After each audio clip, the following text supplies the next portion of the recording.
Welcome to the President of the Swiss Confederation. It's a great honor that we have a President here among us for our gathering. It's the second time that, as a matter of fact, we have a President of Switzerland here. Mrs. Leuthard, your predecessor, not in the same department, but predecessor here, has addressed our audience, was it 2 or 3 years ago, when she was head of the Federal Department for Environment and Energy and what is transport. Ladies and gentlemen, Swiss sustainable finance, it's not that a difficult job to attract members. As a matter of fact, we have the wind in the sails. Obviously, sustainability is a key word, not only in the financial sector, in the banking sector, but also in the industry,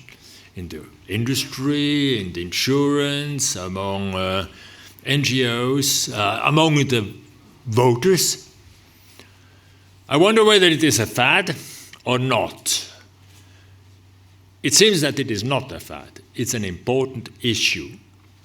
And the fact is that you are a member of Swiss Sustainable Finance and you pay your membership, which is not that small, shows that you expect a lot from this association. We had our General Assembly this morning, which was a fairly regular, straightforward assembly, and I'm glad that the board, and in particular the CEO, Sabine Debeli, works excellently.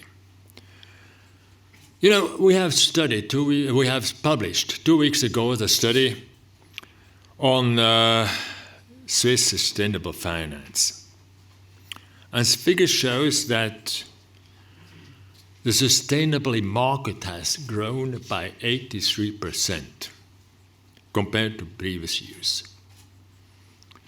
Every year, Jean-Daniel Gerber here announces there has been an increase of 50%, 60%, 80%. I wonder, why is this increased figure due? Well, was the financial markets years before not investing in sustainability? No, I don't think so. The reasons are the following. There's a growing number of participants. And of course, if you are a participant of SSF, you have also to publish your figures. And even those who are not member of SSF, in particular the pension scheme, they tell us what they invest according to the criteria of sustainability. The second reason is the consumer. The consumers ask more and more, not only what is the return of my investment, but they want to know also what you do with my investment. What is the impact? They are looking into the ESG, environment, social, and governance responsibility.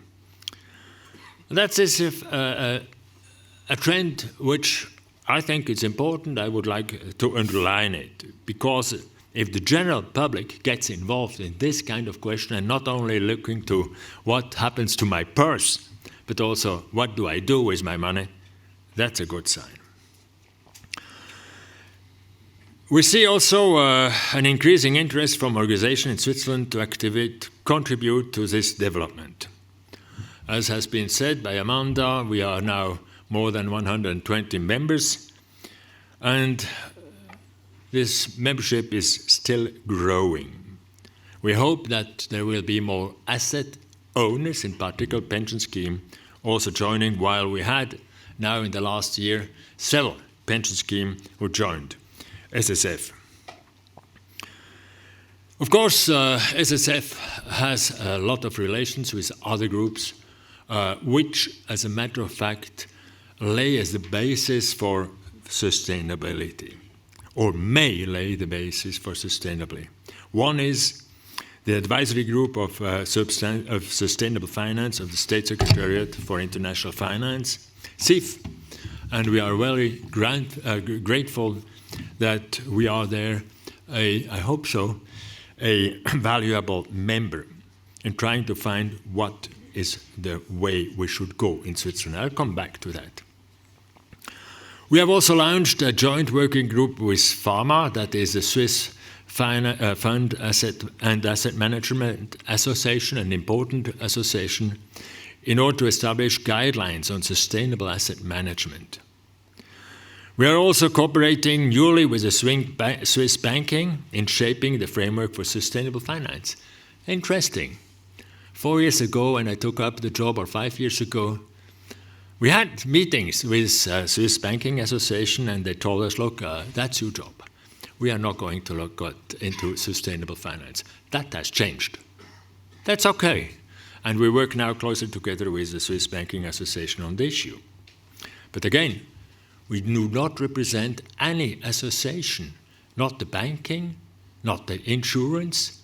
We are an advocate of sustainability, and that makes maybe the difference in contrary to the other association, which are association of interest, which is okay. We have a topic which we try to convey.